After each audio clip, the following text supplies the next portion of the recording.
Recently, I've seen more and more posts from company recruiters or from relocation or recruitment agencies complaining about the difficulty in filling job openings. And in these comments, people mention how the younger generation, Generation Z, has been refusing the traditional way of working. They don't want miserable salaries to work 40 hours a week, they don't want a 6 days on, 1 day off schedule, and they don't want to work in person every day. They act as if employers need them more than they need the jobs. And this is still celebrated and encouraged by my generation, the millennials, who often comment laughing and supporting these actions, saying that they wish at their age as Gen Z they had had that courage, and reaffirming their support for them against those evil and blood-sucking businessmen. And it's no wonder, as the demographic crisis advances, it becomes clear that the advantage is with Generation Z, with the younger ones. After all, this shortage of professionals is even putting some companies at functional risk, making this the ideal time to reaffirm and renegotiate with employers. And the worst part is that this has historical backing. One of the effects of the Black Death was the strengthening of the lower classes in relation to the noble classes. The feudal lords, faced with the shortage of commoners for labor in food production on their estates, caused by the massive mortality of the plague, had to give up many options, some advantages, and some taxes. And they even accepted a series of concessions not only to attract more commoners, but also to avoid losing the ones they already had. For other feudal lords, these concessions ended up becoming an economic advantage which, over the centuries, evolved into the rise of the bourgeoisie, who would undermine feudal power during the Renaissance. During the Black Death, the worker gained power because the system couldn't operate without him. The equation was simple. This shortage of young people pushed wages up and created room for benefits. And this would happen again at other historical moments, for example, during the post-World War II Reconstruction. So it's clear this is the ideal moment for young people to pressure companies to accept more concessions. And if they don't do that, let those companies go bankrupt, right? But I'm sorry, Generation Z, this time you have two problems. The first is that aging and low birth rates were things that were already expected. It's happening faster than expected, but it was still something that was foreseen. Also, now we have a historical perspective to know what happens in the face of these events. And second, welcome to the world of artificial intelligence, where, if you're not the top dog, I'm sorry, but you have no bargaining power at all. Because you are exactly the dispensable link, not your youth, we'll look at this in more detail in today's video. My name is Deleon Peita, and this is the channel World Geopolitics.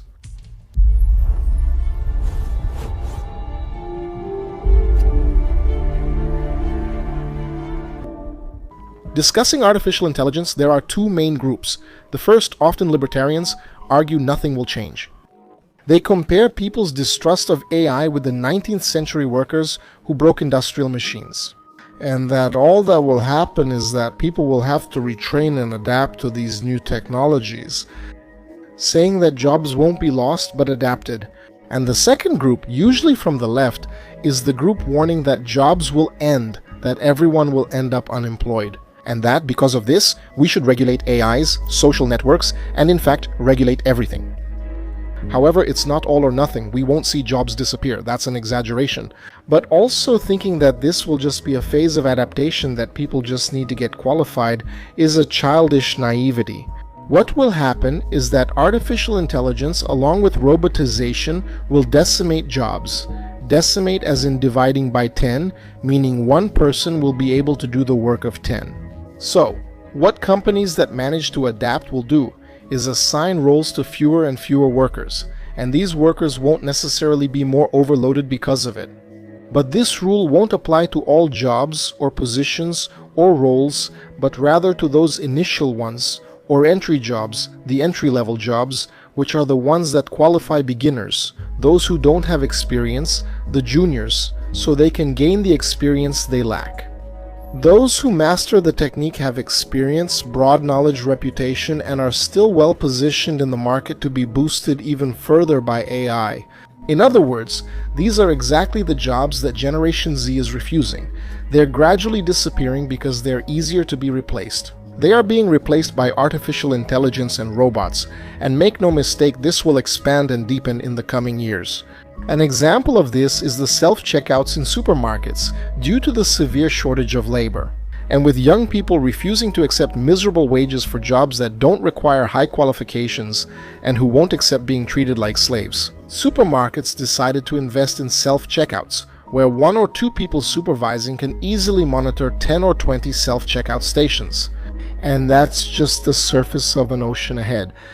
A recent survey by a company that relocates professionals in the United States indicates a worsening perception of Generation Z in the job market, and a rapid movement of replacing entry-level positions with artificial intelligence. About 60% of managers say they have concerns about hiring young people from Generation Z, and 12% even consider the average worker from this generation to be practically unemployable.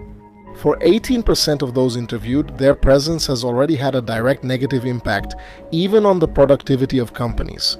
The main criticisms are generally 3: lack of work ethic, the perception of an overly entitled attitude, and difficulties with professionalism. The result is a shift toward using AI as a direct replacement for entry-level workers. 41% of employers already consider AI to be more reliable than Generation Z employees, highlighting greater speed, consistency, and even a lower error rate. 29% of companies have already replaced entry-level positions with artificial intelligence systems. And this is just the beginning, because 68% of them believe that in the next 5 years, there will be less need for employees in entry-level positions. Because as generative AI becomes more sophisticated, its effects will only increase. The most recent evidence indicates negative pressure on wages and demand for entry-level positions, especially in companies that are able to use more AI. And a study by Yese, the business school, based on data from 138 million workers in the United States, shows that after the launch of ChatGPT, starting salaries in companies exposed to AI dropped by an average of 4.5%, and this is just the beginning. And the drop was even greater in junior positions, with a reduction of 6.3% or more. But the compensation for senior positions remained stable or even increased. The central factor is that language models automate precisely the standardized cognitive tasks: writing, summarizing, basic programming, and initial analysis, which have historically been concentrated in entry-level positions. In many professions, entry-level work is the stage where you learn the profession or the knowledge needed for other careers.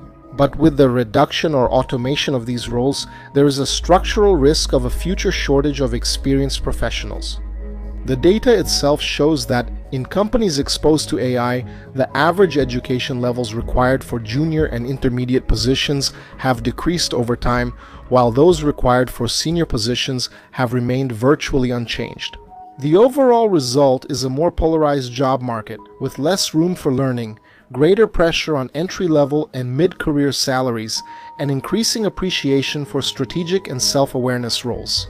In other words, to demand better working conditions and to be able to bargain. That's why it will only have an effect if you have significantly greater knowledge on that subject, if you have extensive experience, and if you have a good reputation.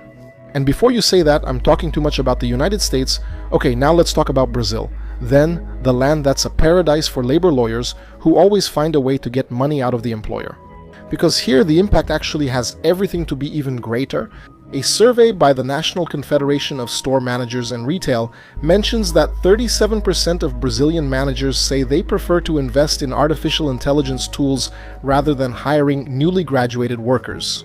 This in a country where getting your first job was already difficult, where almost 4 out of every 10 bosses are saying they prefer to pay for software rather than go through the headache of training a junior employee, and in the end, still risk facing a labor lawsuit. That's why an analysis by Forbes Brazil, using data from the consulting firm FIAP, highlights that a specialist mentioned said that an intern doesn't have enough background, and he only learned a little bit at university.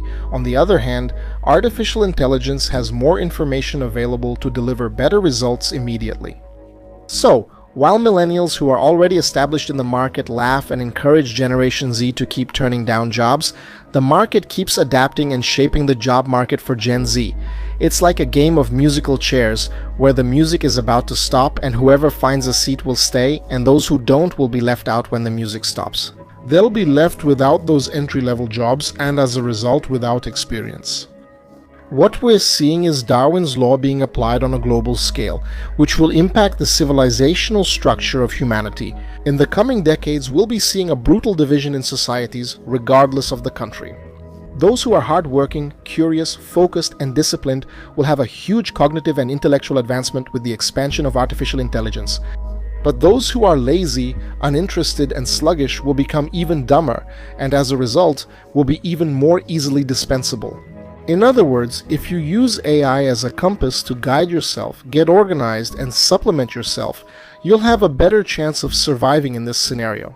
But if you use artificial intelligence as crutches or even as a wheelchair that does everything for you, which will be the broad, vast majority of the population, I'm sorry, but I only have bad news.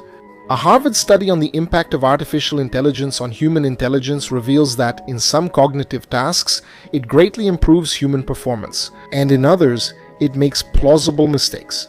It can even worsen people's performance, especially when they trust the model's output too much without checking.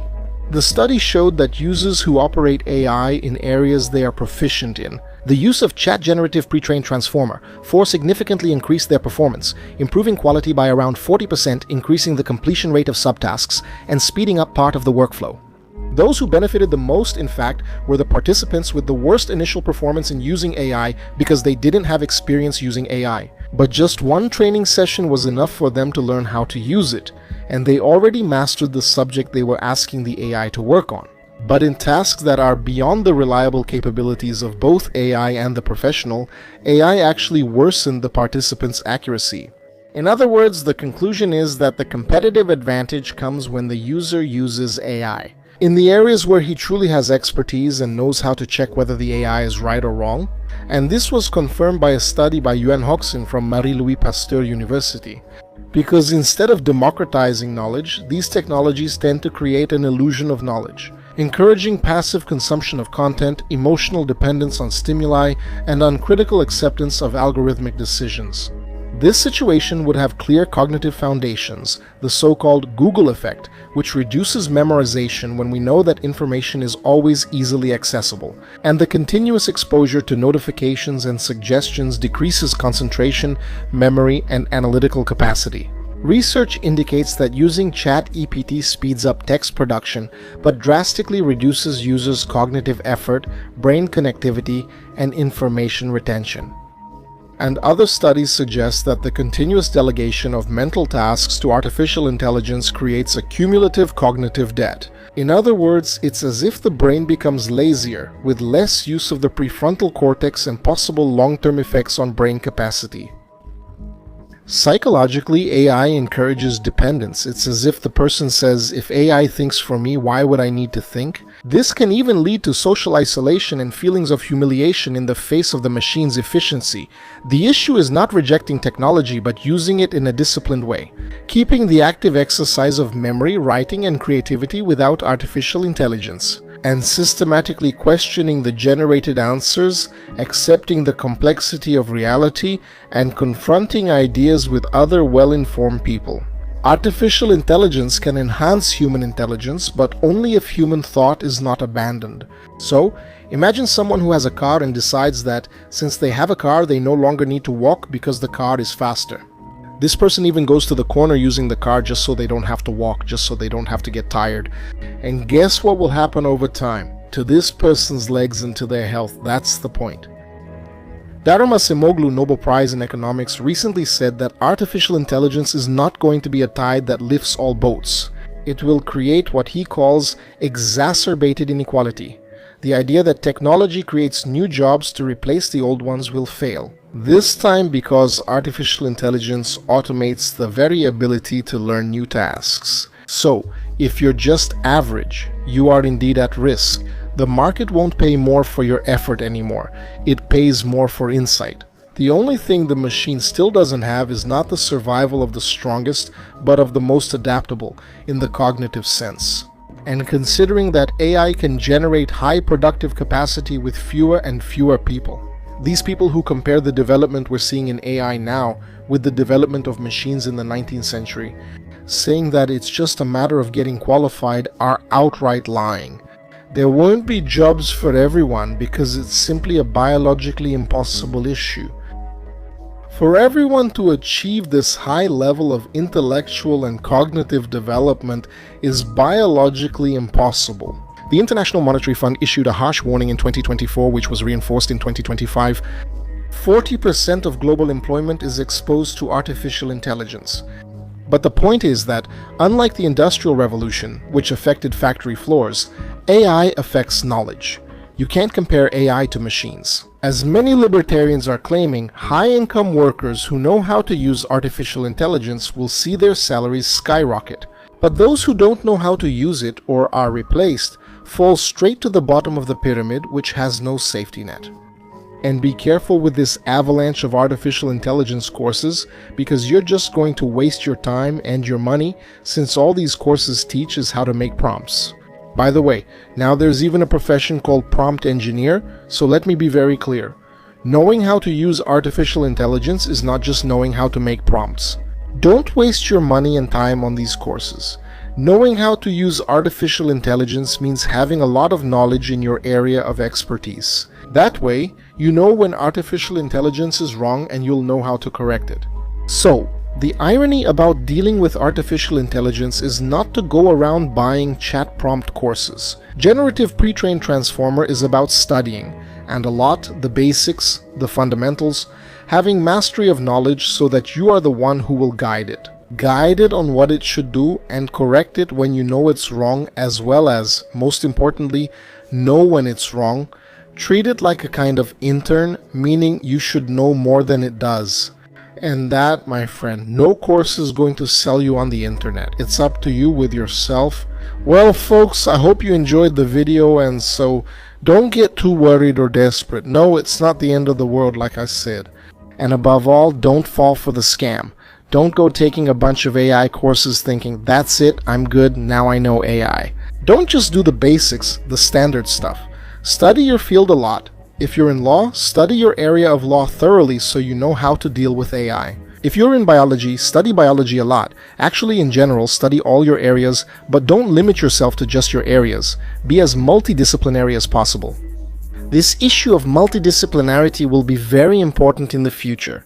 You'll likely master one area most, but it's important to know how to connect your expertise with other fields, so you don't fall victim to an AI that will hallucinate and deceive you. But there's another thing that's very important. If you're really worried about AI, let me give you a message here. Don't be so worried. Do you know why? Because you follow the World Geopolitics channel, and here I need to tell it like it is. It's not about sucking up, that's not what's happening. World Geopolitics. It's a channel like this, let's be real, let's be honest. It's a boring channel, it's not a cool channel, it's not a fun channel. The fact that you're here watching this kind of video, which lasts so many minutes, has deep, lengthy, complicated discussions that drive away the vast majority of people. And even so, you stay here from beginning to end, that already puts you on another level, which is that level I mentioned. Of smarter people, more curious people, more disciplined, more focused, people who want to improve themselves. If you're here, you're one of those people, so you're already one step ahead of 90% of people. You're not the kind of guy or woman, if you're a woman, who wants to watch a 3-minute shorts video or 3 minutes of TikTok, right? Or is it just about 8 or 9 minutes of reading? News that you could read yourself, like the vast overwhelming majority of channels? You want something much deeper, so this thing about improving yourself, having a focus, being curious, being intelligent, wanting to gain more knowledge, you already have that inside you, so realize again, you're already ahead of most people. That's already a start.